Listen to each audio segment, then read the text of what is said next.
Howdy guys, this is your next installment of Awesome Nutrition, and we're going to look today at the rates of fat loss and a little bit about metabolic adaptation. A few of you have asked about this, initially losing weight in the beginning and then it seems to slow down. So we're just going to go through a couple of points here just to try and explain that a little bit better for you. So let's have a look at this here. So how an individual wants to diet or lose weight is completely their choice. There is not just one approach that fits all. The rate at which someone loses weight is also completely individual, and it does vary from person to person. What I find is that a multifaceted approach varying between higher calorie restriction for a certain time and then diet breaks in order to achieve a weight loss result is the best of both worlds. Now, basically what that means is we can go in for a bit of an aggressive diet with a higher calorie restriction in the beginning and throughout a weight loss diet and a weight loss journey. But then as we lose weight and we get tired of dieting, we can take a diet break. And that basically allows us to recover from the diet a little bit as well, gets our energy back up. We don't necessarily put on weight in this time. We just bring you kind of up to a maintenance level so we maintain the weight that we've lost already. And then we enter into another bout of higher calorie restriction once the diet break has finished. So the diet break could be a few days, it could be a week or so, and then we come in back into a higher calorie restriction and continue the diet. And what I find is this is the best of both worlds. You're not just dieting for a long period of time. You take your time with it, and we add breaks into the diet as well so that you can recover.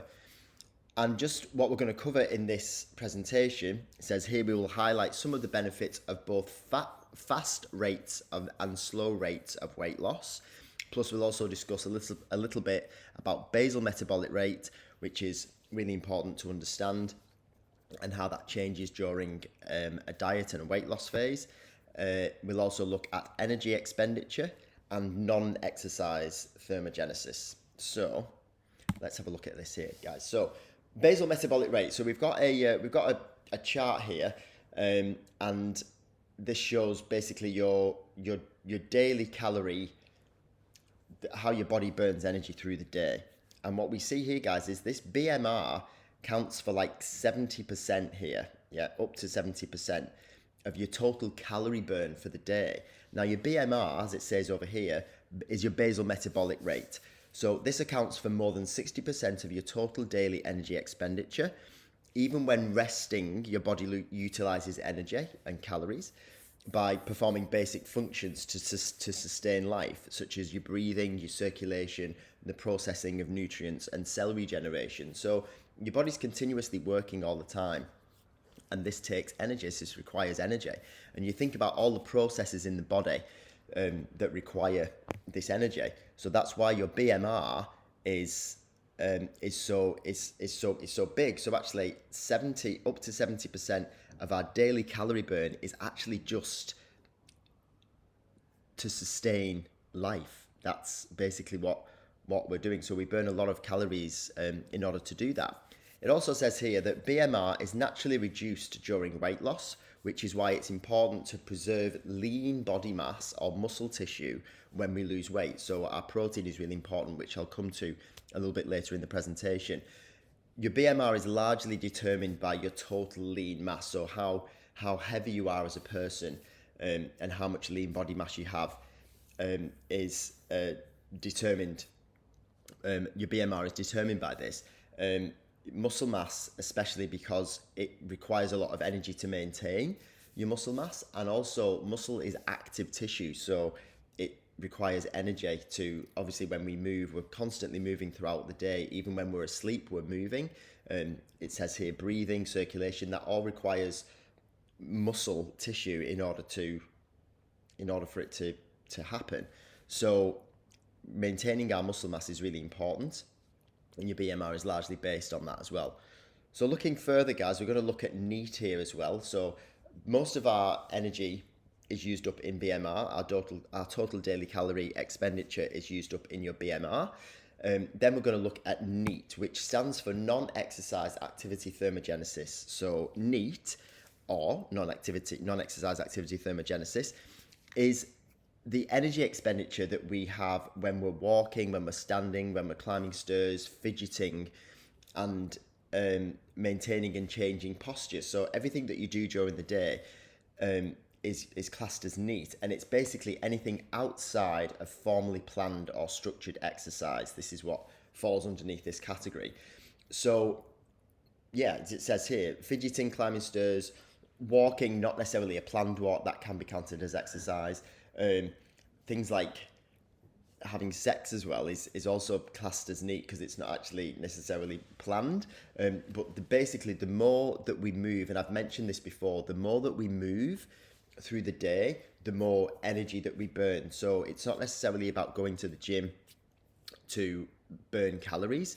We're going to burn a lot of calories. We've already burned up to like 85% already just by living our BMR, and then a little bit of general activity through the day. So it says here, guys, that NEAT accounts for 15 to 20% of our total daily energy expenditure. And as I've just said, it's why we promote general activity, like this kind of stuff, fidgeting, climbing stairs, changing posture, all that kind of stuff, being active through the day, rather than going to the gym or structured exercise as a focus for weight loss. As the next slide explains. I've spelt next wrong. Great, thanks, Wes. So yeah, basically, you're as generally active you are throughout the day is really positive, and is really something that you should aim for, and not use the gym to burn calories. Exercise activity thermogenesis, guys. So this is at the top here. So EAT, TEF. I'll just note there that that's the thermic effect of food. So I think we covered that in the protein lecture, and we talked about the thermic effect of food. Eating food and digesting it and processing it also takes energy. And when we eat food, it has a thermic effect. So it raises our body temperature a little bit, and but that, again, it only counts for about 5% of your total daily energy expenditure. But basically, guys, let's read this here. So exercise activity thermogenesis is defined as planned or structured or repetitive physical activity with the objective of improving health. So doing sport or going to the gym falls underneath this category. NEAT accounts for much more energy expenditure than EAT. So non-exercise activity thermogenesis counts for much more energy than exercise activity thermogenesis. Therefore, habitual daily activity and movement can contribute hugely to improving energy balance and weight loss, rather than, as I've said and many times before, going to the gym to burn calories is not a very good idea. It's not a very good plan. It's not. You're not going to burn a lot of calories in the gym. The gym and doing sports should be.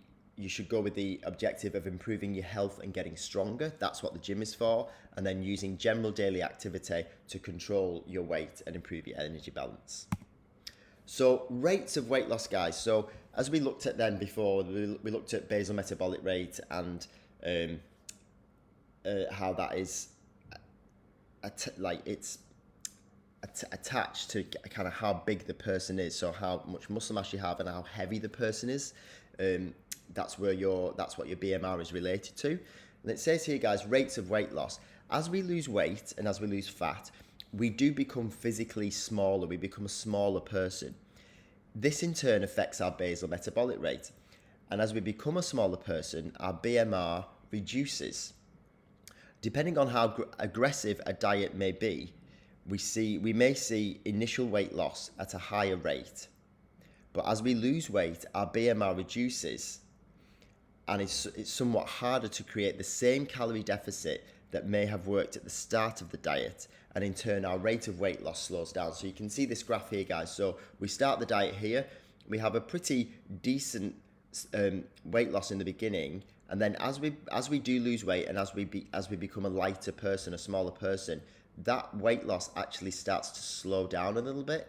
and you get to the bottom here, and it would basically just kind of like phase out, and just kind of, you would maintain this weight here. So you get down to your ideal weight wherever you're going. But as you're going down that, as you are losing weight, the rate of weight loss just does slow slightly. And then on the next slide here, it just says that as our rate of weight loss slows down, we then may need to introduce other tactics, such as more daily movement, as we said. So your NEAT activity, doing more NEAT activity to create a calorie deficit. And it also says more daily movement and better diet quality to create an adequate calorie deficit for the weight loss to continue. So as we lose weight in the beginning, we might not necessarily be looking at our diet so much. We might have introduced a few extra vegetables and fruits and things like that into your diet, which, as we know, is they're full of fiber, they're very low in calories, so you can eat quite a lot of fruits and vegetables for very low calorie intake. But you might not necessarily look at the other parts of your diet. You might not look at what you're actually the amount of carbohydrates that you're consuming, or the amount of protein that you're consuming. So when we do start to our rate of weight loss slows down, we can then look at, as I say, more daily movement and just better diet quality. So introducing even more fruits and vegetables, so that you're not feeling deprived of food for lower calories. So if we introduce more fruits and vegetables into your diet, and take away out some of the like pastas and rices and things like that, not that there's anything wrong with them at all, but they are sometimes and mostly very high in calories compared to your fruits and vegetables. So a better quality of diet can assist you when your rate of weight loss slows down. So we're looking at which is better here. So is a fast rate of weight loss better, or is a slower rate of weight loss better? So we look here, guys. So a fast rate, our body weight drops quite dramatically here in a very short period of time. We can lose weight that way. We can also lose weight much slower, and we're just going to look at what is actually better. A lot of people would think that the slower is better, but I'm going to show you a couple of benefits, pros and cons of each. So whether fast or slower is actually better. So when people think about fast rates of weight loss, they do have a few assumptions, and a lot of people say that there's lower adherence when you lose weight too quickly. You can have muscle loss when you lose rates of weight loss too quickly. Your metabolism slows down. You'll probably regain more weight if you lose weight too quickly, and there's very little time for any behavior change. So that's assumptions of fast rates of weight loss. But I'm just going to show you something here on the next slide. Studies have been done here, and it says, so looking at adherence, it says, do fast rates actually mean better adherence? So study here, guys, shows that people did a slow rate of weight loss, a moderate rate of weight loss, and a fast rate of weight loss. The slow for the same period of time. And the slow rate lost 5.1 kilos. The moderate group lost 8.9, and the fast rate actually lost 13.5. It does say here that there were no significant differences between groups were observed in terms of weight regain. So the regain of weight was actually, there were no differences whether you lost the weight fast or moderate or slow. So again, going back to the slide, the assumptions that you would gain more weight if you lost weight quickly doesn't actually show this. And this is this part here. It says that subjects maintaining 10% of their weight loss after 1 year. The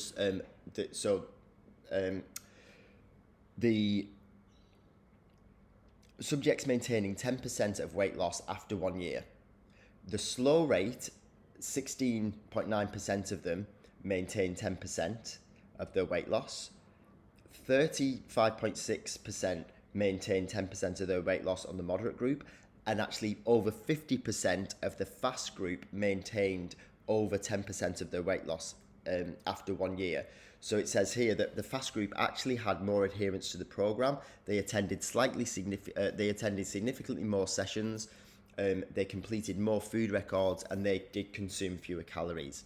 So this is actually a pro for fast rates of weight loss. So looking back at the assumptions, these are kind of unfounded, really, because they after 1 year, over 50% of the subjects maintained over 10% of their weight loss.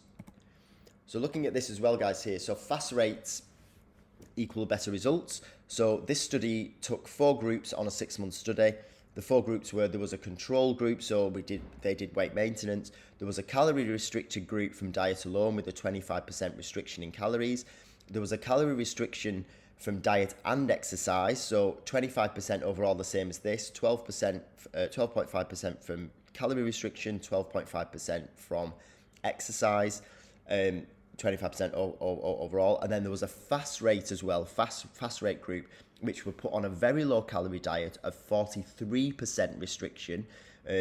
So over half again of these 2 groups here.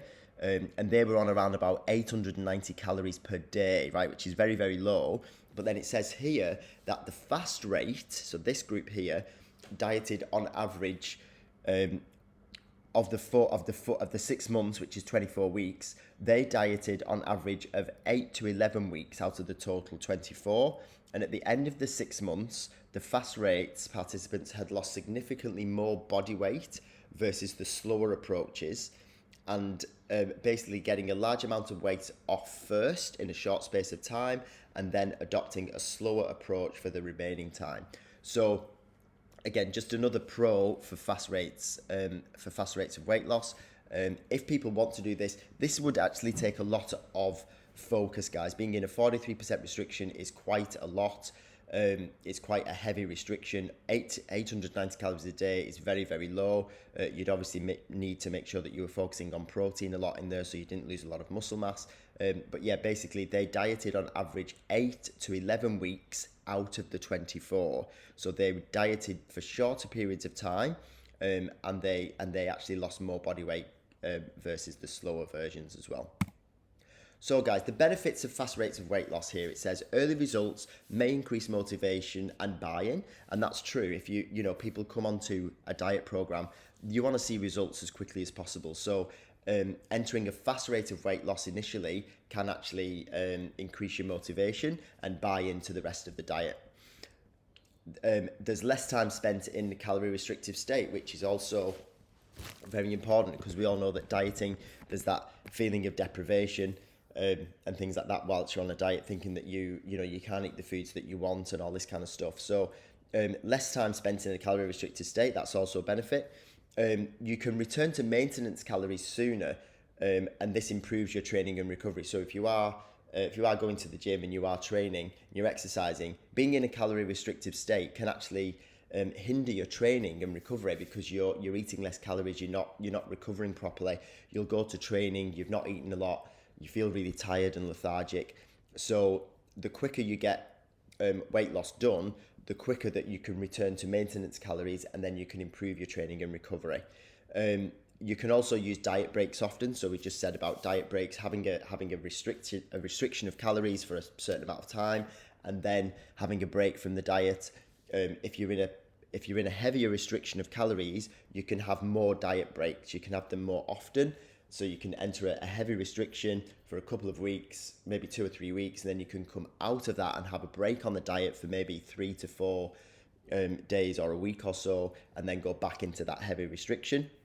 It also says here, guys, that fast rate plus resistance training plus a high protein diet equals minimal or no lean body mass and muscle loss, which again is really, really important, as we talked about earlier about your BMR. Also, muscle mass is really important to maintain. You need to resistance training and building muscle tissue is really important for your health.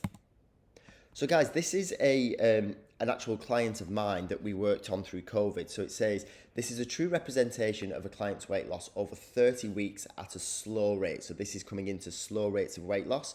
I worked with this client through COVID, during which time they lost 10 kilos over 30 weeks. So that's around 300 grams per week. So a very slow rate of weight loss.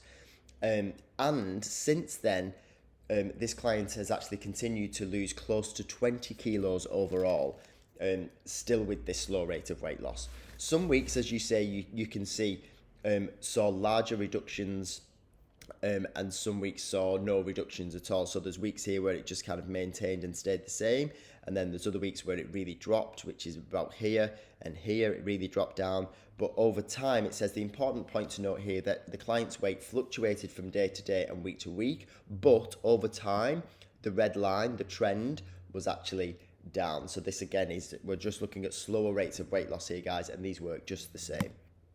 So benefits of slow rates of weight loss. So it's very individual dependent. It can also lead to greater adherence because there's more behavior change. There's more time to manage people's habits. As we've discussed before, the most important factor relating to fat loss is adherence. So you can work on behavior changes which can help adherence, as we spoke about in the other lecture. And so this is, and again, but that's very individual dependent on how they want to do that. Slower rates of weight loss are more manageable as well for the person actually on the diet. If it's a slower rate of weight loss, the calorie restriction isn't so heavy, and that is more manageable. It can also prevent poor relationships forming with food. If you do lose weight quite quickly in a very heavy restricted, in a very heavy calorie restriction, you can sometimes develop poor relationships with food.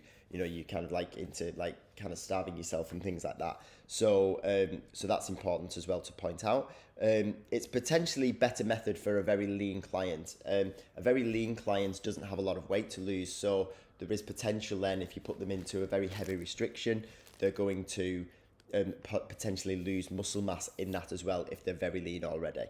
It's potentially a better method for those with a long history of dieting. So if you've been dieting on and off for years and years and years, entering a slower rate of weight loss can be beneficial because of the greater adherence and behavior change that would occur through that. But also it says that fast rates interspersed with diet breaks might work well as we just discussed about the fast rates of weight loss. It says here, guys, at the bottom, dieting someone using a slow rate of weight loss often simply means that they will have to diet for longer to get to their goal. So the real, there's a couple of health implications here about creating a poor relationship with food that can happen on a on a fast rate diet. But really overall, fast rates work just the same. They just take a shorter period of time. So looking at muscle mass, guys, as we said, it's really important to maintain your lean muscle mass. I'm just going to show you a little, talk through a little study here, but the main points are here at the bottom. So we need adequate protein to preserve lean body mass when we're dieting, and lean body mass is really important because it's related to your BMR. This study took young recreationally active males and they put them on a diet of 40% energy restriction, which, as we said before, that's quite a heavy restriction. They also did resistance training and the program went for 4 weeks. One group were given a lower protein diet of 1.2 grams per kilo of body weight, and the other group were given a higher protein diet of 2.4 grams per kilo of body weight. And the main points here, guys, basically is that the lower protein group preserved their lean body mass over the diet and resistance training, and the higher protein group actually gained lean body mass whilst they were in this energy restriction, whilst they were on this diet. So this is just a pro and a plus for adequate protein intake. We need to make sure that we're eating enough protein, which is why we've been focusing on this challenge as well. Making sure that we're eating adequate protein so that we preserve and sometimes gain lean body mass whilst we're on a diet. Looking at protein as well, guys, you'll remember this from your protein lecture. What is adequate protein? So 1 gram of protein is equal to 4 calories, and this is a bit of a scale here. You can check this out in the other presentation that I did about protein, which talks about this protein deficiency and optimal for muscle building and retention. The optimal for most people is around here in the middle, and it says here that current evidence indicates that intakes of high quality protein in the range of at least 1.2 to 1.6 grams per kilo of body weight is an ideal target for achieving optimal health, and that would work also in a calorie restrictive state, but if you wanted to build muscle mass in a calorie restrictive state, you're probably best going for this 2 grams or more of protein per kilo of body weight. So guys, the weight loss journey, just looking at when we do lose weight, whether it's fast or slow, it is really important to implement diet breaks and maintenance phases to foster a positive journey, and also looking at creating a healthy relationship with food, creating good habits throughout a diet as well. So we're not just crash dieting, we're not just losing weight without actually learning anything, without actually forming better habits and then regaining all the weight at the end of the diet once we've completed it. It says here that short-term refeeds and diet breaks can also be utilized in the short term every now and then. So having a diet, having a calorie restriction, then having a short-term break for a few days. I know I've repeated this quite a lot, guys, but it is an important point so that you know that when you do enter a weight loss journey or you do enter a diet of weight loss, you can actually take breaks and you can actually take it easy every now and then once you get a little bit tired or fatigued from the diet. Diet fatigue is a thing, and it does occur with most people. It says also here, guys, that we use diet breaks to assist weight maintenance as well. We focus on coaching behaviors related to successful weight management. So once you've achieved your ideal goal, your ideal weight, you can then take a break again from the diets, but we teach you about weight maintenance and how to maintain the weight that you've lost once you've reached your goal. And just to finish, guys, here, as we've been doing through this challenge throughout, we're basically just focusing on healthy behaviors and habits. So eating a variety of nutrient-dense foods, regular exercise and activity for reasons other than burning calories. Remember, your NEAT activity and your BMR will burn quite a lot of calories. Up to 80% of your calories, your daily calorie burn, is actually through stuff that you're not actually really all that in control of. Really good sleep hygiene, guys, as well, for lots of recovery and stress management and dealing with emotions. That's what I would do as a coach. This is what I would teach you during your weight loss journey in order to have a really positive experience. So that, guys, is your lecture on rates of fat loss. I hope it was helpful. I hope you took a little bit from it. The main points here, guys, are, as I said, there was a few studies in there just to kind of highlight a few points. You don't necessarily have to understand that and read into that too much. But the main points that we were looking at here, guys, was your basal metabolic rate and your NEAT activity. Those things, as I say, your BMI you can't really do anything about. That's just the way your body is, the way that it survives.